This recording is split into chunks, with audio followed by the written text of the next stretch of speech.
Well, it's been a hot minute since I published some DIY content covering some home-oriented projects, so I figured what better time than to show you this. Oh, I love this. That looks great. Sorry, I did this yesterday and I'm just editing the video and I love it. It took me a few hours. Let me walk you through installing this slat wall in my home office. And then if you like it, you can follow along and I'll share some other content with you about how I'm going to get this whole office into completely kind of new look and feel, a new experience. So first of all, this wall is about 8.5, 9 feet. We'll call it my feature wall. There's 2 outlets here. If it wasn't for the outlets, it would have been a quick job, but I did have to cut around those. Get back to that in a couple of minutes. I decided to go from ceiling right down to the top of my baseboard. You can take out the baseboard and go right down to the floor. For a bunch of reasons, I decided that wasn't for me.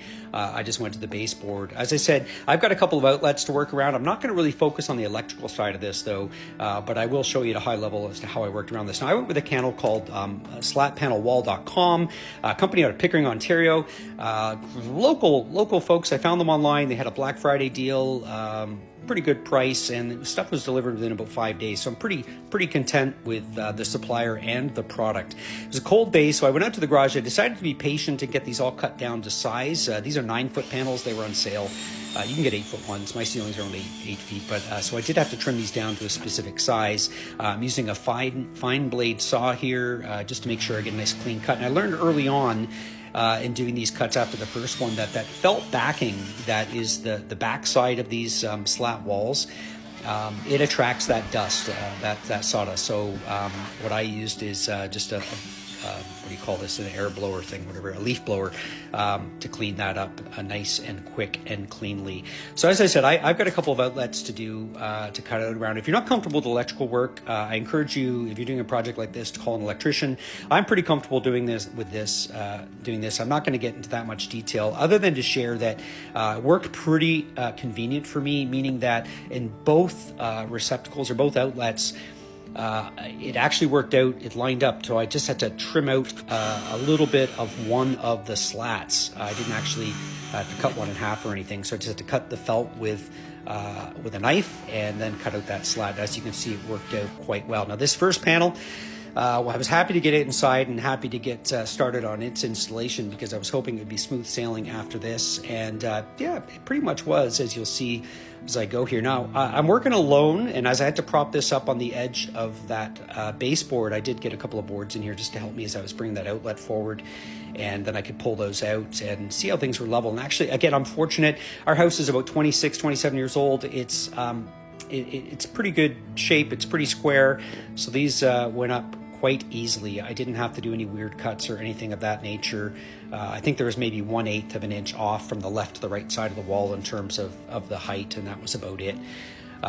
So once I get this first panel up, it's pretty straightforward.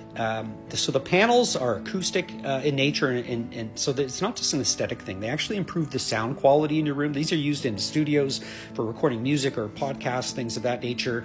I'm not doing that in my office, but I like the look, and heck, you know, wouldn't hurt to improve the sound of my audio when I'm doing all my virtual meetings. Use drywall screws. You match the drywall screws to the color of the felt in between those slats. Mine's black, so I went with black drywall screws. I put about 8 or 10 in each one. You'll notice here as I put up each panel, every now and then you'll see a piece of painter's tape as I'm putting the panel up. That's simply just to mark for myself mentally to see where my studs are. So I know where all my studs are. So I make sure that those 8 or 10 screws I'm putting in each panel are aligned with the studs, just to make sure that it's nice and secured.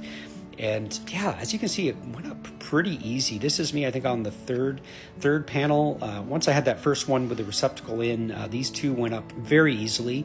The next one, I think the next one I had to cut around an outlet again. Yep, here we go. You don't want to see me go through all the boring measuring and cutting again. So trust me, it worked out the same as the first one, worked out very well. Now this last cut, I had about 12.5 inches here that I had to cut off, and I was a little bit nervous again about the spacing in terms of the slats, but I was quite fortunate in that I really just had to trim it from the back. And you see me here with a knife. I measured, I didn't film it, but I measured very, very carefully to make sure that this cut was accurate.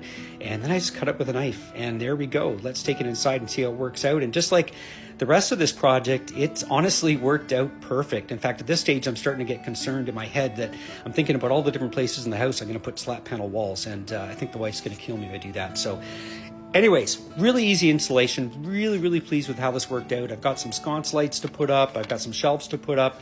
A bunch of other things that I need to do in this room. So like and follow if you want to join me for this journey. If you have any questions about this specific slat panel wall install, by all means, leave them in the comments and let me know what you think.